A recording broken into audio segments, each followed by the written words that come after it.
போன வீடியோவில் கடம்பா துவரன் எப்படி செய்கிறதுங்கிறத பார்த்தோம். இந்த வீடியோவில் அதை எப்படி சுத்தம் செய்யலாம் அப்படின்னு சொல்கிறேன். அதுக்கு முன்னாடி நான் இங்கே கடம்பாவை ஒரு 10 நிமிஷம் உப்பு மஞ்சத்தூள் போட்டு தண்ணியில் ஊற வச்சுருக்கேன். இப்போ கடம்பாவை மேலே கீழேயுமா அப்படியே பிடிச்சிக்கோங்க. பிடிச்சி ஆப்போசிட் டைரெக்ஷனில் இழுக்கும்போது தலைப்பகுதி வால் பகுதின்னு ரெண்டாக செப்பரேட்டாக வரும். இதில் தலைப்பகுதியை எப்படி சுத்தம் செய்யணும்னு பார்க்கலாம். அதில் பிளாக்காக ரவுண்டு ஷேப்பில் ஒரு இங்க் இருக்கும் பாருங்கள், அதை உங்களுக்கு காட்டுறேன். பார்த்தீங்களா ரவுண்டாக எப்படி இருக்குது, அதை நசுக்கும்போது அப்படி ஒரு பிளாக்காக இருக்குது பாருங்கள். இதை நம்ம யூஸ் பண்ணோம்னா நம்ம என்ன டிஷ்ஷு செய்கிறோமோ அந்த டிஷ்ஷு ஃபுல்லாகவே பிளாக் ஆயிரும். இப்போ உடம்பு பகுதியில் ஒரு டிரான்ஸ்பரண்ட்டாக ஒரு முள் இருக்குது, அதை ரிமூவ் பண்ணிக்கலாம். இப்போ அந்த உடம்பு பகுதியை ரெண்டாக கட் பண்ணுறேன். அதை கட் பண்ணி உள்ளே கொஞ்சம் ஜெல்லியாக வளவளப்பாக இருக்கும், அதை க்ளீன் பண்ணிக்கலாம். அப்புறம் அதோட வெளி தோல் என்ன கலரில் இருக்கும்னா ப்ரௌன் கலரில் இருக்குது, அதையும் நம்ம ரிமூவ் பண்ணிக்கலாம். பாருங்கள், ஒர்க்காக கூட காட்டுறேன்.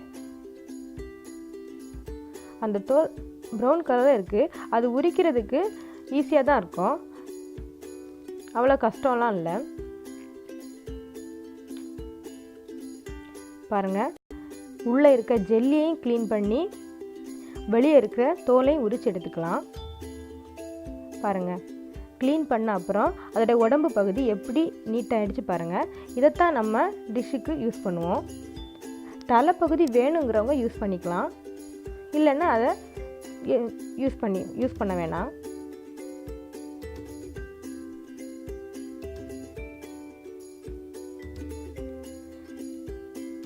உங்களுக்கு ஒன் டைம் கூட எப்படி சுத்தம் செய்கிறதுங்கிறத காட்டுறேன்.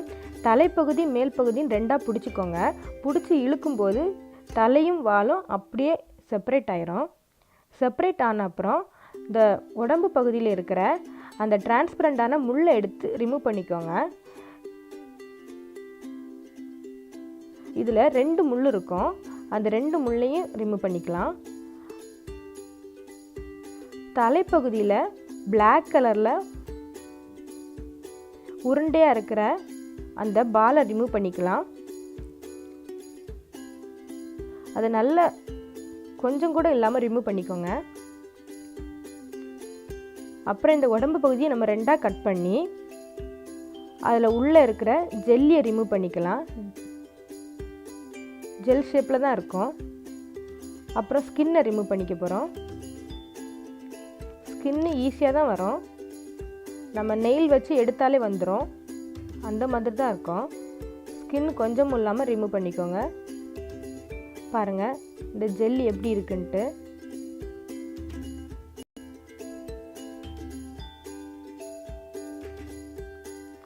நெயில் இருக்கிறவங்களுக்கு ஈஸியாக இருக்கும், நெயில் இல்லாதவங்களுக்கு கொஞ்சம் கஷ்டமாக இருக்கும். அப்படியே ஸ்கின்னை உரிச்சு எடுத்துக்கலாம். இப்போ அதை எப்படி கட் பண்ணணுன்ட்டு பார்க்கலாம். என்ன ஷேப்பில் வேணாலும் கட் பண்ணிக்கலாம். ட்ரையாங்குலர் ஷேப்பில் கூட கட் பண்ணிக்கலாம். ஆனால் நான் இங்கே ஸ்கொயர் ஷேப்பில் தான் கட் பண்ணுறேன். ஏன்னா தோரம் செய்கிறதுக்கு ஸ்கொயர் ஷேப்பு நல்லாயிருக்கும். கடம்பாவை எப்படி கட் பண்ணுறேன்னு பாருங்கள். ஸ்கொயர் ஷேப்பில் கட் பண்ணுறேன். இப்படி எல்லா கடம்பாவையும் கட் பண்ணி வச்சுக்கோங்க. எந்த மீனாக இருந்தாலும் வாங்கின உடனேயே ஒரு 10 நிமிஷம் உப்பு மஞ்சத்தூள் போட்டு ஊற விட்டுக்கோங்க. அப்போ தான் அதில் உள்ள சப்போஸ் இப்போல்லாம் மீனில் கெமிக்கல்ஸ் யூஸ் பண்ணுறாங்க அப்படின்னு கேள்விப்படுறோம். அதனால நம்ம இந்த மாதிரி யூஸ் பண்ணோம்னா நமக்கு கொஞ்சம் சாட்டிஸ்ஃபைடாக இருக்கும். கொஞ்சம் 10 நிமிஷமாவது உப்பு மஞ்சத்தூள் போட்டு ஊற வச்சுக்கோங்க. இப்போ பாருங்கள், நான் கட் பண்ணிட்டேன். தலைப்பகுதியை அதே மாதிரி நம்ம கட் பண்ணிக்கலாம். வால் பகுதி கட் பண்ணுறது ஈஸியாக தான் இருக்கும், தலைப்பகுதியும் அதே மாதிரி கட் பண்ணிக்கலாம்.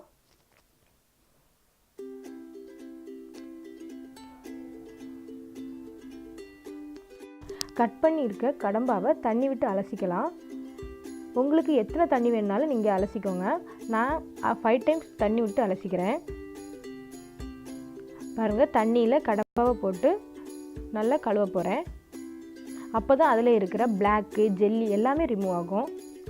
நம்ம மீன் வாங்கின உடனேயே மஞ்சத்தூள் உப்பு போட்டு அதில் தண்ணியில் ஊற விட்டுக்கணும்.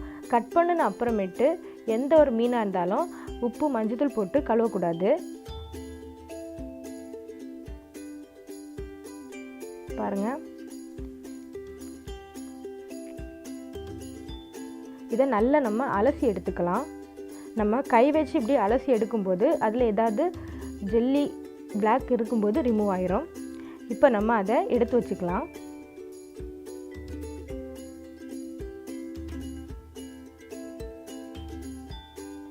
பாருங்கள் எவ்வளோ ஒயிட் ஆகிடுச்சு பாருங்கள். நம்ம எவ்வளோ தண்ணி கழுவுறோமோ அதுக்கு தக்கன அது சுத்தமாக இருக்கும். ஏன்னா இப்போ எல்லா கெமிக்கல்ஸ் எல்லாம் ஆட் பண்ணுறாங்கன்னு கேள்விப்படுறோம். அதனால் இந்த மாதிரி நம்ம நல்லா கழுவி எடுத்துக்கலாம்.